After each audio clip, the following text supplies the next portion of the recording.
Welcome to our channel. Today we how to transfer SSH keys to a new GitHub account step by step clearly.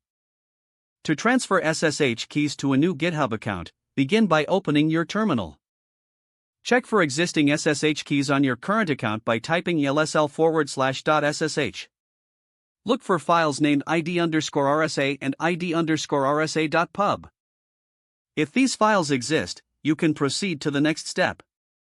If you do not have SSH keys, create a new key pair using the command ssh keygen trsab4096c your underscore email at example.com. Press enter to accept the default file location. You can secure your key with a passphrase, or simply press enter to leave it empty. Once your keys are generated, navigate to the SSH directory with cd/.ssh. Next, display your public key using the command cat id_rsa.pub. Select and copy the entire output, which starts with SSH-RSA.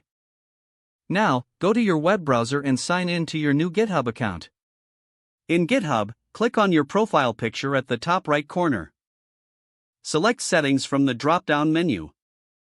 On the left sidebar, click SSH and GPG keys. Click the green button labeled New SSH Key. Enter a title for your key in the title field, like My Laptop Key. Paste your copy. Finally, click the Add SSH Key button to save. Your SSH key is now added to your new GitHub account. You can test the connection by returning to your terminal. Type ssh-tgit@github.com and press enter. If successful, you will see a message confirming your connection. If the page does not load, refresh the browser or try again in a private or incognito window.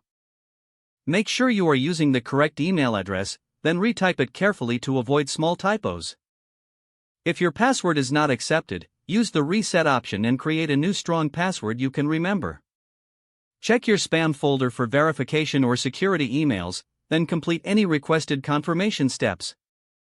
Enable two-factor authentication if available to improve account security and reduce unauthorized access risk. After signing in, review your profile details so your contact information and settings are accurate and current. If you see an error message, note it down and try again after restart. Log out when you finish, especially on shared devices, to keep your account and payment information secure. If the page does not load, refresh the browser or try again in a private or incognito window. Don't forget to like this video and subscribe to our channel for more step-by-step tech guides.